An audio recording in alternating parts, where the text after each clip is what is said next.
A moving train with a mass of 2,000 tons brakes to produce a deceleration of 0.3 meter per second square. It comes to rest after 50 seconds. Find the heat produced because of the brake. Let's take the directions of motions of the train to the right hand side, and the force due to the brake is points to the left hand side. Now this force of the brake will produce accelerations which is points to the left hand side. So the accelerations directions and the directions of the accelerations and the directions of the motion is opposite. So the effect of these accelerations is to slow down the motions of the train. So sometimes we will say that it decelerates the train, and sometimes people also call this acceleration as a deceleration. But the key is that we have to check the directions of the accelerations and the directions of the motion. If they are opposite, then we know that the physical effect of the force applied to the train is to slow down the train. Okay, so this 0.3 meter per second square, this value we have to add a negative sign. This negative sign is because the acceleration is points to the left. Okay, acceleration points to the left will give this a value negative 0.3 meter per second square. But the effect of it actually is to decelerate the motions of the train, which is points to the right hand side and having the positive value of the velocity. After the brake starts, the trains will take 50 seconds to stop. So this diagram here, this point indicates when the trains applies the brakes, and then this moment after 50 seconds, the trains comes to rest, and the decelerations is the magnitude of the deceleration is 0.3 meter per second square, which is a constant. So what is the speed of the train before this moment is not important. We just consider the time interval of 50 seconds at this process only. Okay. So because we have this v equal to 0, and then we have this v is the final velocity of the train, and the acceleration is negative 0.3 meter per second square, the effect is decelerate the train. So we still call it as accelerations with the negative value uh, because it points to the left, which is against the directions of the velocity, which is points to the right. So this a will take negative 0.3 meter per second square. So since we have this a and we have this v, we can calculate the u, the moment, the initial velocity of the train, u at the moment the trains applies the brake. So by using this kinematics formula, v equal to u plus at, or where the v equal to 0, then we can find the u by knowing the a and the t. Now, if we can find the u, then we substitute into this kinematics energy formula. Then we can find what is the initial kinetic energy of the train. The final kinetic energy of the train is, of course, it is 0 because it is at rest after 50 seconds. So by knowing what is the initial kinetic energy and the final kinetic energy, we can find out what is the delta k, which is the change of the kinetic energy.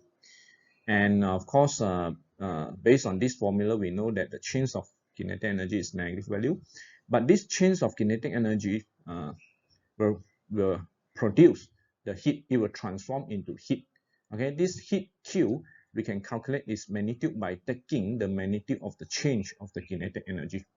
So this slide actually show you the strategy of solving these questions to find out the heat produced because of the brake of the train, okay, that brings this train from the initial velocity u to the final velocity v equal to 0.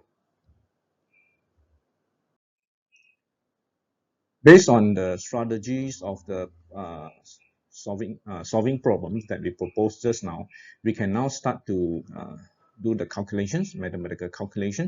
Now the first one, we want to find what is the initial velocity u of the train. Now, because we have A, we have T, and then we know that V is equal to 0, then we can write down V equal to U plus AT. Actually, there's a conditions to use this formula where the A must be constant. So actually, we already assumes that the A is constant. The accelerations of the trains is a constant. Since final velocity of the train is 0, so we set V equal to 0, and now we change the U as a subject, then you will get U equal to negative AT. We want to find what is the initial kinetic energy of the train. So the formula is half mu squared, where the m is the mass of the train, which is given in the questions, 2,000 tons. Now we can substitute the U equal to negative AT into the formulas of the kinetic energy, because in the kinetic energy formula there's a U there. So we substitute into here, into this U as negative AT. Don't forget to take the square. Because of the square of the U, now we take the square for the things in the bracket, then we'll have negative square will become positive, then A square, T square. Now we can substitute the value for the m, a, and the t, where the m is given in equations, which is 2,000 tons, and the a is negative 0.3 meter per second square. The negative sign is due to the force applied to the train, which is points applied to the train. The force, the direction is points to the left, but the velocities of the train is points to the right. So this acceleration, actually the effect is to slow down the train. Okay, so please do not forget about the negative sign here, because due to the directions of force of the brake that points to the left, and t is the 50 second.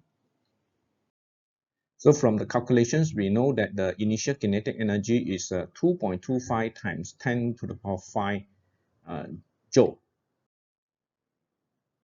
To proceed now, we want to find what is the kinetic energy change of the train, so which is equal to the kinetic energy, final kinetic energy minus the initial kinetic energy. Since the final kinetic energy is 0, because the train is at rest after 50 seconds, therefore this delta K now will become negative Ki. Ki is the initial kinetic energy where the value we already calculated.